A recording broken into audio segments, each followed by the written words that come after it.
एक ऐसी लड़की जिसका एक आग ने पूरा बचपन छीन लिया, उसका सर बुरी तरह जल गया। वो अपनी दोस्त सुनहुई से बदला लेना चाहती थी और अनजाने में उसने जियोंग को मार दिया था। सुनहुई पूरी तरह टूट चुकी थी, पर उसके माता पिता ने उसे बचा लिया था। उसे अपने फैमिली की फोटो में एक लड़के की तस्वीर मिली थी जिसके बारे में कोई भी कुछ नहीं बता रहा था, और एक काली कार ने सुनहुई को मारने की कोशिश की थी जो उसके पिता ने किराए पर ली थी, जिससे उसे समझ आ गया था कि उसके माता पिता असल में शैतान है जो उसे मारना चाहते हैं। अब हम सुनहुई के पिता को देखते हैं जो जब उस सीक्रेट रूम में जाता है तो उसे पता चलता है कि वहाँ की खिड़की खुली हुई है और वहाँ मौजूद फैमिली फोटो भी गायब थी। वहीं सुनहुई ने भी डिसाइड किया था कि वो अपने पिता से उस लड़के के बारे में पूछेगी, पर जैसे ही उसने गेट खोला उसके पिता उसके सामने थे। उनकी आंखों में गुस्सा था। वो पूछते हैं कि तुमने ऐसा क्यों किया, पर वो कोई जवाब नहीं देती, जिससे मिस्टर चोई का गुस्सा भड़क उठता है। वह उसके कमरे में घुसकर चीजें तोड़ने लगता है और चिल्लाता है, तुम सबसे बदतर बेटी हो, इस परिवार के नाम के लायक भी नहीं, मुझे बता दो वो तस्वीर कहाँ है। सुनहुई घबराई हुई कहती है कि वो मेरे बैग में है। पिता उस बैग को खोलकर उस तस्वीर को निकाल लेता है और वहाँ से जाने लगता है। सुनहुई हिम्मत करके दोबारा पूछता है कि इस फोटो में जो लड़का है वो कौन है। मैं कब से आपसे काफी सारी चीजें पूछना चाहती हूँ कि माँ के जियोंग के घर जाने के बाद उसमें आग कैसे लग गई और आपकी गाड़ी के अंदर सुया का स्वान पेंडेंट कैसे था।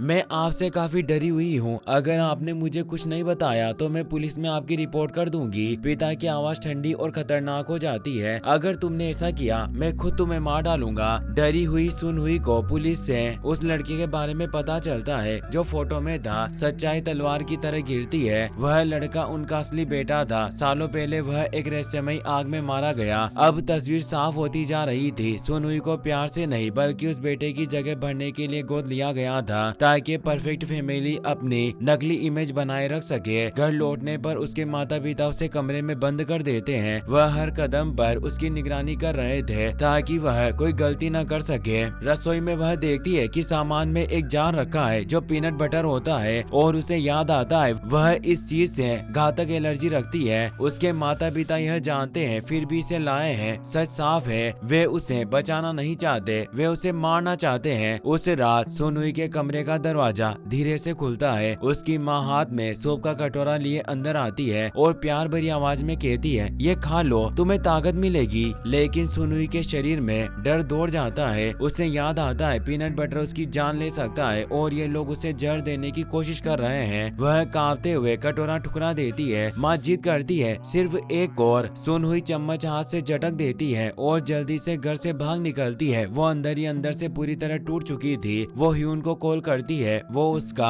हालचाल पूछता है। सुनहुई उसे बताती है कि मैं घर से भाग गई और वो रोने लगती है और उसे अपनी लोकेशन बताती है कि मैं अपने घर के पास वाले डाकघर के पास हूँ। अंधेरे में कोई साया उसके पास से गुजरता है। वह घबराते हुए सड़क की ओर दौड़ती है और भीड़ में शामिल हो जाती है और तभी कोई धक्का देता है और एक तेज रफ्तार कार उसे टक्कर मार देती है। उसकी हड्डियां टूटने की आवाज गूंजती है और उसके माथे से खून बहने लगता है। वहीं फिर हमें अस्पताल का सीन दिखाया जाता है। बेहोशी और मौत के बीच झूलती सुनहुई को लगता है जैसे उसकी माँ उसके पास खड़ी है, खूनी लाल आंखों के साथ, जैसे वो उसे उसी पल मार डालेगी। और तभी वो उसकी गर्दन दबाने लगती है, लेकिन जैसे ही वह चीख कर उठती है उसकी माँ नहीं, ह्यून हाथ पकड़कर डॉक्टरों को बुला रहा होता है। कांपती आवाज में सुनहुई कहती है, वे मुझे मारना चाहते हैं। पुलिस ऑफिसर झुककर पूछता है, सच्चा कातिल कौन है, हमें बता दो। उसका पिता कमरे में खड़ा उसे घूर रहा होता है। वह बोलने की कोशिश करती है लेकिन फिर दर्द में डूबकर बेहोश हो जाती है। फिर उसे एक डरावना सपना आता है। उसके सपने में उसे सुया दिखाई देती है। वह अपनी वीक फाड़ देती है। आग चारों तरफ फैल जाती है। दोनों उसके बीच खड़ी है, डर, नफरत और अधूरे रिश्ते की चीखों से घिरी हुई। जब वह जागती है असली डर उसका इंतजार कर रहा होता है। यह सब हादसा नहीं, हमला था। सीसीटीवी फुटेज सामने आता है। सुनहुई को कार ने नहीं मारा, किसी ने उसे धक्का दिया था। सबसे बड़ा संदिग्ध उसका अपना पिता था। पुलिस घर पर दवा बोलती है और उसे गिरफ्तार कर लेती है किडनैपिंग, आग लगाने और उसकी बेटी की हत्या की कोशिश के आरोप में। लेकिन कहानी यही खत्म नहीं होती। वहीं हम ह्यून को देखते हैं जिसे सुया पर शक हो गया था, क्योंकि उस दिन जब सुनहुई का एक्सीडेंट हुआ था उस वक्त भी वहाँ सुया मौजूद थी और उसने उसे वहाँ से निकलते हुए देखा था। और आज उसे ऐसा महसूस हो रहा था जैसे कोई उसका पीछा कर रहा हो। तभी एक मास्क मैन उसके पेट में चाकू घोंप देता है। ह्यून चीख भी नहीं पाता और वहीं गिर जाता है। उसी रात सुनहुई अपने कमरे में कांच टूटने की आवाज सुनती है। सुनहुई घबरा जाती है। एक परछाई हाथ में चाकू लिए उसकी ओर बढ़ रही है। वह भागती है लेकिन फर्श पर पड़े शीशे से उसका पैर कट जाता है और तभी एक ठंडी कपकपाती आवाज आती है, अब तुम्हारी बारी है मेरी तकलीफ सहने की। सुया सामने खड़ी थी, खून से सना चाकू, नफरत से भरी आंखें, और अभी तक जो कुछ भी हुआ वो उसी ने किया था। वो कहती है तुम मुझसे दूर क्यों भाग रही हो,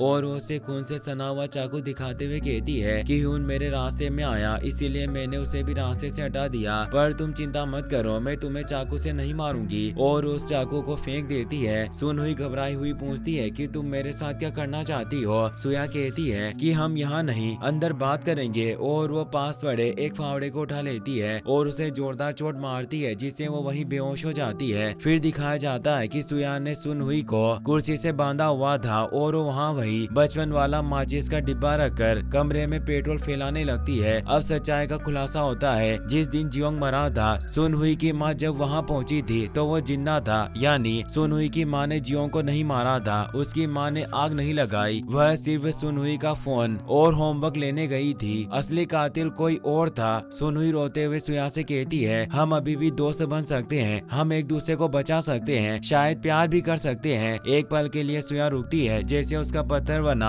दिल पिघलने वाला हो, लेकिन ठीक तभी खिड़की के बाहर एक पुलिस वाला दिखाई देता है। सुनहुई की आंखों में उम्मीद चमकती है पर वो उम्मीद खून में बदल जाती है जब वह आदमी सिगरेट जलाकर पेट्रोल पर फेंक देता है। कमरा धधकती आग में फट पड़ता है। वह पुलिस वाला कोई पुलिस वाला नहीं था। उसके चेहरे पर शैतानी मुस्कान फैल जाती है। सुया भागने की कोशिश करती है लेकिन नकली पुलिस वाला उसे पकड़कर आग में वापस धकेल देता है। सुनहुई आग में जकड़ी चीखती रहती है। असली पुलिस दरवाजा तोड़कर अंदर घुसती है। गन नकली कोप की तरफ तनी होती है। एक पल लगता है कि सब खत्म हो गया, लेकिन नकली कोप बिजली सी तेजी से पुलिस की बंदूक छीन लेता है, उसे गोली मारता है और सुया को खींचकर आग से बाहर ले जाता है। वो नकली कोप असल में सुनहुई का बायोलॉजिकल फादर था, यानी असली पिता। उसका अतीत इतना अंधेरा था कि कुछ शैतान भी सियर जाए। उसकी पत्नी की डिलीवरी में मौत हो गई थी और वह जुए के कर्ज में डूब गया था।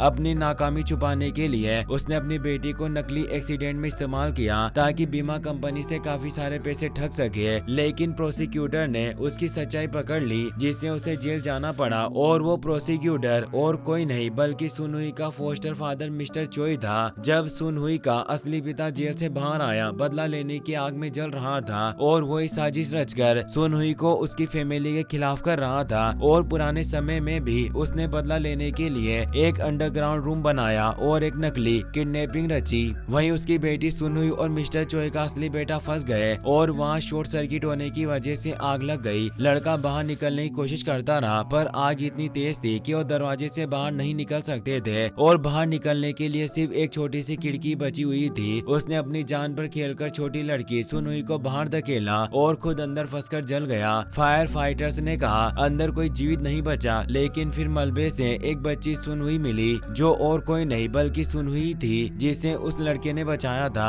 अपने बेटे की मौत से टूट चुके माता पिता अपने दिल के सबसे दर्दनाक कोने में एक और सच दबाए हुए थे। उनका बच्चा अपनी आखिरी सांसों में जिस लड़की को बचाकर गया वही आज उनकी बेटी है। उन्होंने सुनहुई को सिर्फ इसीलिए नहीं अपनाया कि वो अकेली थी, उन्होंने उसे अपनाया क्योंकि उनके बेटे ने अपनी जान देकर उसे बचाया था और उसके इस त्याग की इज्जत में उन्होंने सुनहुई को प्यार से पाला। उनका गुनाह सिर्फ इतना था, वे सुनहुई से बेइंतहा प्यार करते थे, यहाँ तक कि हर सच को झूठ की परतों में दफना दिया और वो उसे बचाने के लिए कुछ भी कर सकते थे। सुनहुई का बायोलॉजिकल फादर और उसका एडॉप्टिव फादर मिस चोई आपस में भीषण लड़ाई में उलझ जाते हैं। दोनों लड़ते लड़ते पहाड़ी से नीचे उफनते समुद्र में गिर जाते हैं। कोई नहीं जानता कि दोनों में से कोई जिंदा बचा या नहीं। सुनहुई रोते हुए अपनी माँ की बाहों में गिर जाती है। माँ फुसफुसाती है, जो भी हो तुम हमारी बेटी हो, हमारी खूबसूरत बच्ची, मैं तुम्हें कुछ नहीं होने दूंगी। उधर सुया जिसे नकली पुलिस वाला उठा ले गया था वो एक लोकर में घायल बेहोश जिंदा मिलती है। उसे अस्पताल ले जाया जाता है जहाँ डॉक्टर कहते हैं कि वह धीरे धीरे ठीक हो सकती है, शरीर भी और शायद दिल भी। अद्भुत रूप से मिस्टर चोई को भी समुद्र से जिंदा बरामद कर लिया जाता है। दिन बीते जाते हैं दुख, भ्रम और धीरे धीरे ठीक होने की कोशिशों में सुनहुई अपने डर और दर्द के बीच ह्यून से मिलने एक पार्क में जाती है जिसकी चोटें अब काफी हद तक ठीक हो चुकी थी। वह खुश है कि सुनहुई अभी भी जिंदा है। वो उसे कहता है कि अब तुम्हारा घर पूरी तरीके से जल गया, अगर तुम्हें कोई मदद चाहिए चाहिए तो मुझे जरूर बताना और मैं तुम्हारे साथ नए अपार्टमेंट में रह सकता हूँ। दोनों एक मॉल में घूमते हैं, हंसते हैं। महीनों बाद पहली बार मुस्कुराहट उनके चेहरे पर लौटती है। फिर जब वो घर लौट रहे होते हैं तो ह्यून उससे पूछता है कि क्या तुम्हें अब भी डर सताता है। सुनुई कहती है कि मुझे खुशी है कि तुम मेरी इतनी चिंता करते हो। ह्यून कहता है कि हमेशा एक अच्छी नींद लेना जरूरी होता है। सुनुई उससे पूछती है क्या तुम अच्छी तरह सोते हो। वो कहता है कि मैं हर दिन अच्छी नींद लेता हूँ और सपने देखता हूँ, पर मैं जिसके बारे में सपने देखता हूँ मैं उसके बारे में तुम्हें बता नहीं सकता, पर एक दिन जरूर बताऊंगा, क्योंकि उसे प्यार करता था और उसके ही सपने देखा करता था, पर वो उसे अपने दिल की बात कह नहीं पा रहा था। पर फिर हिम्मत करके कहता है मैं दुनिया के सभी मशहूर जगहों पर घूमना चाहता हूँ और वहाँ की नायाब कलाकृतियों को देखना चाहता हूँ, क्योंकि मेरा सपना एक आर्टिफैक्ट बनने का है। सुनहुई हैरान हुई कहती है कि आज से पहले तुमने कभी इसके बारे में जिक्र नहीं किया।